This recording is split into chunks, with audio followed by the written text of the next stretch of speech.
बलूचिस्तान में जाफर एक्सप्रेस पर फायरिंग हुई है। ट्रैक पे धमाका किया, फिर फायरिंग की। औरतों और बच्चों को ढाल बनाए जाने, मुश्किल इलाका होने की वजह से पेचीदा ऑपरेशन। इस हमले की जिम्मेदारी बलोच लिबरेशन आर्मी ने कबूल की है। आप देख रहे हैं बेलाग तबसरे और मैं हूं शिराज पराचा। जिस वक्त ये वीडियो आप तक पहुंचेगी उस वक्त तक बलूचिस्तान में जाफर एक्सप्रेस पर जो हमला किया गया, उसे हाईजैक किया गया, उस वाक़े का कोई न कोई नतीजा निकल चुका होगा। लेकिन मुझे पूरा यकीन है कि ये अपनी नौइयत का पहला या आखिरी वाक़या नहीं है। ये सूरत हाल, इस किस्म के वाक़यात पाकिस्तान में रूनुमा होते रहेंगे जब तक कि पाकिस्तान के जो बाइख्तियार लोग हैं, पाकिस्तान के जो हुक्मरान तबकात हैं, वो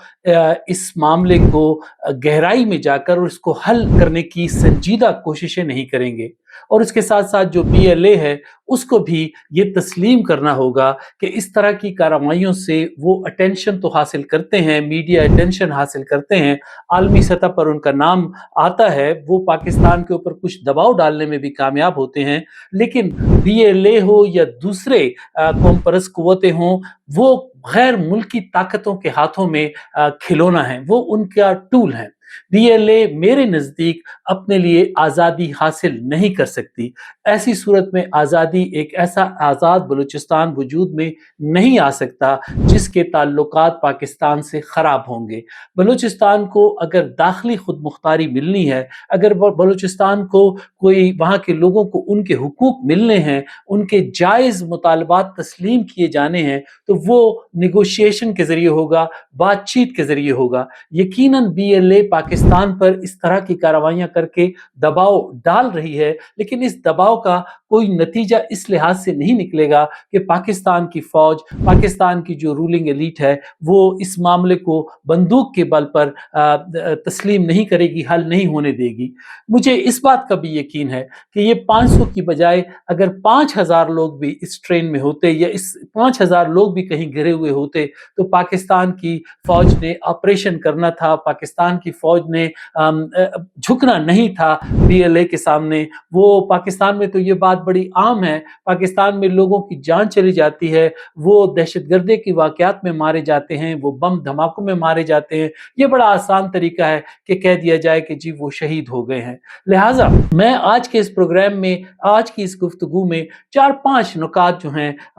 फैक्चुअल अंदाज में आपके सामने रखने की कोशिश करूंगा। पहली बात तो ये है कि बलूचिस्तान का इलाका बहुत वसी और गरीज है, उसके मुकाबले में वहाँ पर आबादी कम है, और उनमें भी फिर बलोचों की आबादी जो है वो अगर ईरान के बलोचों को भी मिला लिया जाए और अफगानिस्तान के बलोचों को भी मिला लिया जाए तो ये 1 करोड़ लोग भी नहीं बनते। और इन 1 करोड़ लोगों में से भी सब के सब जो हैं वो बागी नहीं, वो सब के सब जो हैं उन्होंने हथियार नहीं उठाए हुए, और वो सब के सब पाकिस्तान से अलहदगी नहीं चाहते।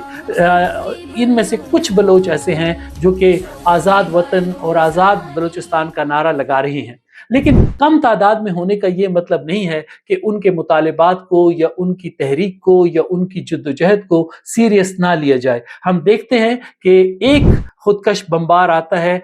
या 2 शख्स अफराद या 3 अफराद एक वाक़या करते हैं, दहशतगर्दी की कार्रवाई करते हैं, और उससे करोड़ों की आबादी वाला शहर और इलाके मुतासिर होते हैं। BLA तो फिर बहुत मुनज़्ज़म एक जो नाम है तंजीम है, और उसकी पुष्ट पर आलमी ताकतें, इलाकाई ताकतें खड़ी हैं। लिहाजा ये कहना कि इसको बिल्कुल रद्द कर देना कि हम ताकत के ज़रिए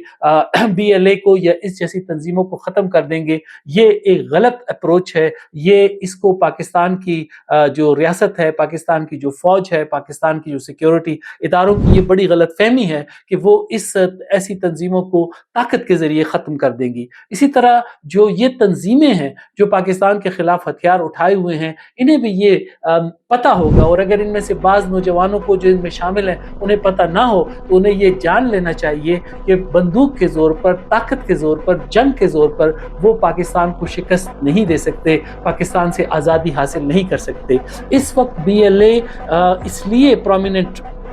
होकर सामने आई है कि ये बात बिल्कुल साफ जाहिर है कि आलमी ताकतें, जिनमें अमेरिका भी शामिल है, जिसमें हिंदुस्तान भी शामिल है, जिसमें शायद कुछ और भी ममालिक शामिल हों, वो ये नहीं चाहते कि चीन जो है वो जो बलूचिस्तान के रास्ता इस्तेमाल करके सी पैक बना रहा है और चीन ने गवादर में जो बंदरगाह हासिल की है उस मंसूबे को वो आगे बढ़े और उसमें कोई तरक्की हो। ये चीन को रोकने के लिए एक नई जंग शुरू की गई है। BLA को जो ताकत मिली है, BLA जो उभर कर अचानक सामने आई है, उसके पीछे यकीनन मगरबी ताकतें, उसके पीछे हिंदुस्तान खड़ा है। मैं इस वाक़े के हवाले से हिंदुस्तान और पाकिस्तान दोनों के मीडिया को ऑब्जर्व कर रहा था पिछले 24-36 घंटे से, और दोनों तरफ से प्रोपेगेंडा हो रहा है। दोनों तरफ से हिंदुस्तान वाले बहुत गैर हकीकी, बहुत हवाई, बहुत सतही बातें कर रहे हैं और पाकिस्तान की नफरत में वो पता नहीं क्या क्या कहते चले जा रहे हैं। और दूसरी तरफ पाकिस्तान जो है वो, जैसे हमारी आदत है पाकिस्तानियों की कि वो रेत के नीचे सर छुपाते हैं, वो हकाइक को तस्लीम नहीं करते। तो जो बलूचिस्तान में ताज़ा तरीन पिछले 5, 7, 10 साल से जो इंस्टेबिलिटी है, और खुसूसन अकबर भुट्टी के कत्ल के बाद जो इंस्टेबिलिटी है, उसके पीछे गैर मुल्की तो ताकतें हैं जो कि कौम परस्तों को इस्तेमाल कर रही हैं। और ये कौम परस्त पिछले 78 साल से बलोच कौम परस्ती के नाम पर जद्दोजहद कर रहे हैं। कभी ये जद्दोजहद तेज हो जाती है, कभी ये जद्दोजहद कमज़ोर होती है। बलोच कौम परस्तों के साथ सही मानों में डील नहीं किया पाकिस्तान ने, पाकिस्तान की फौज ने, पाकिस्तान के सिक्योरिटी इदारों ने। जुल्फिकार अली भुट्टो के दौर में फौज ने उन पर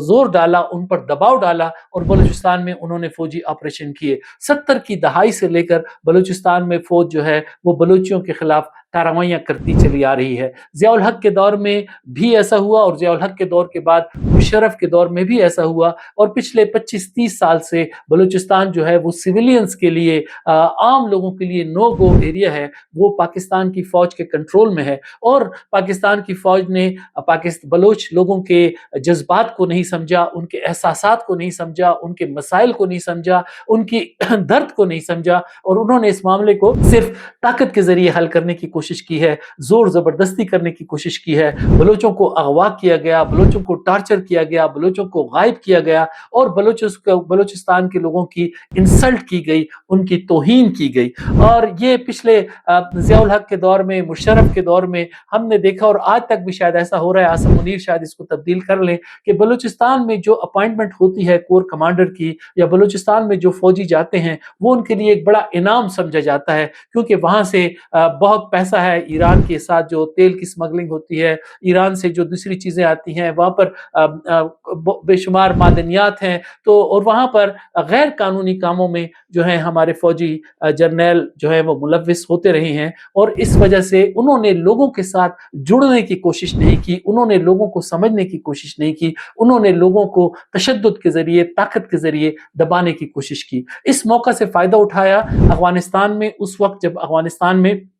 तालिबान की हुकूमत के खात्मे के बाद जो दूसरी हुकूमत आई वो प्रो अमेरिकन हुकूमत थी, अमेरिकन की लाई गई हुकूमत थी, उसने सपोर्ट किया नेशनलिस्ट को, बलोच नेशनलिस्ट को। उससे पहले जो अफगानिस्तान में हुकूमतें थी उन्होंने भी बलोच नेशनलिस्ट को सपोर्ट किया। हिंदुस्तान जिसका अफगानिस्तान में गहरे असर और रसूख था तालिबान के आने से पहले तक, उन्होंने भी इन नेशनलिस्टों को सपोर्ट किया, और मगरबी ताकतें तो यकीनन इन नेशनलिस्टों को सपोर्ट करती रही हैं। लिहाजा ये जो इंसर्जेंसी है इसको पाकिस्तान की हुकूमत ने, पाकिस्तान की फौज ने, पाकिस्तान की सिक्योरिटी इदारों ने सिर्फ ताकत के जरिए हल करने की कोशिश की। उन्होंने बलूचिस्तान के लोगों को इज्जत नहीं दी, बलूचिस्तान के लोगों को एहतराम नहीं दिया, बलूचिस्तान के लोगों की बात नहीं सुनी, बल्कि उन्होंने ये किया कि उनमें से लोग पिक किए, कभी वो खरीद लेते हैं पैसों के जरिए, करप्ट किस्म के सियासतदानों को आगे लाते हैं, उनको सियासतदान बनाते हैं, वो होते भी नहीं, और उनके जरिए वो बलूचिस्तान पर हुकूमत करते हैं,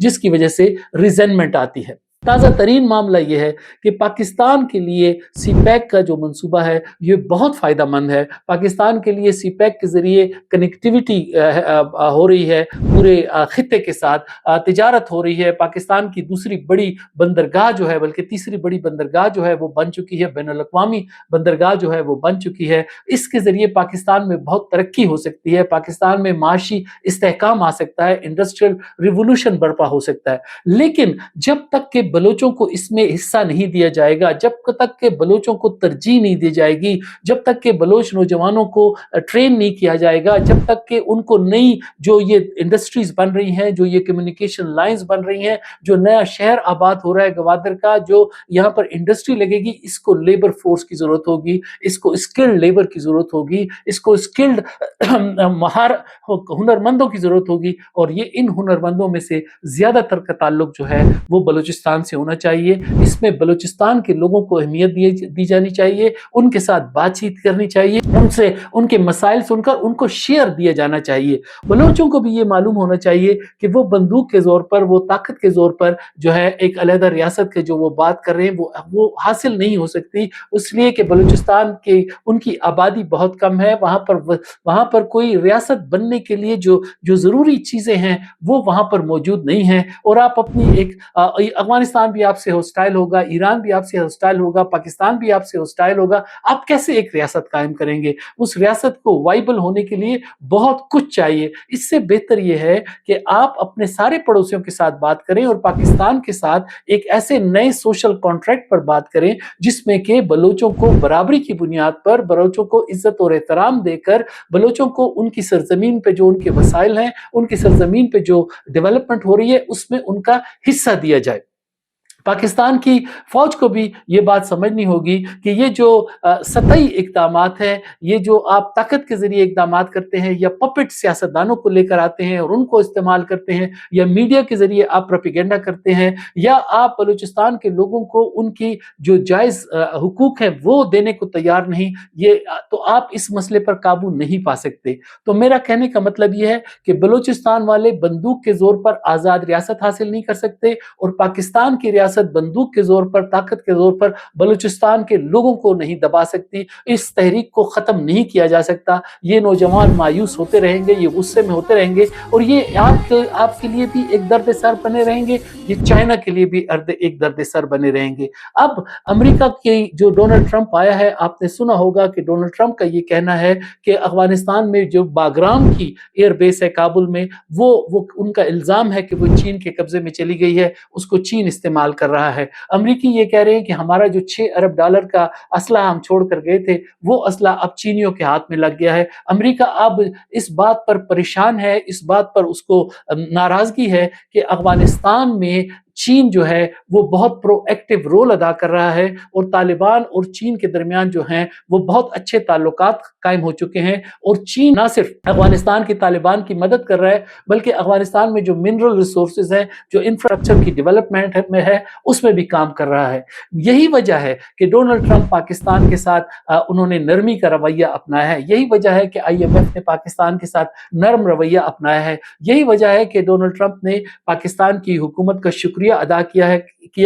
کیونکہ مجھے یوں لگتا ہے کہ امریکہ جو ہے اب پاکستان سے ایک نیا کام لینا چاہتا ہے، اور وہ نیا کام یہ لینا چاہتا ہے کہ جو افغانستان میں چین آ چکا ہے، یا چین کے جو اثر و رسوخ بڑھ رہا ہے، اس کو کم کیا جائے۔ یقیناً پاکستان کے چین کے ساتھ تعلقات اس قدر گہرے ہیں، اس قدر ہمجیت ہیں، اس قدر ہماگیر ہیں کہ پاکستان یہ رسک نہیں لے سکتا۔ پاکستان سوویت یونین کے خلاف تو استعمال ہوا، لیکن پاکستان چین کے خلاف استعمال ہونا افورڈ نہیں کر سکتا۔ تو اس وقت جو ہمیں بلوچستان میں اور خیبر پختونخوا میں انسٹیبلٹی نظر آ رہی ہے، اس کی وجہ یہ ہے کہ امریکہ کو یہ پریشانی لاحق ہو گئی ہے کہ چین کو اس بات کی پرواہ نہیں کہ افغانستان میں کس قسم کی حکومت ہے یا کون حکمران ہے۔ چین طالبان کے ساتھ بہت اچھے تعلقات استوار کر چکا ہے، روابط استوار کر چکا ہے، اس لیے افغانستان میں بھی انسٹیبلٹی پیدا کرنے کی کوشش کی جا رہی ہے، اور پاکستان میں بھی انسٹیبلٹی پیدا کرنے کی کوشش کی جا رہی ہے۔ امریکہ اور ہندوستان کا مفاد ایک ہے، کیونکہ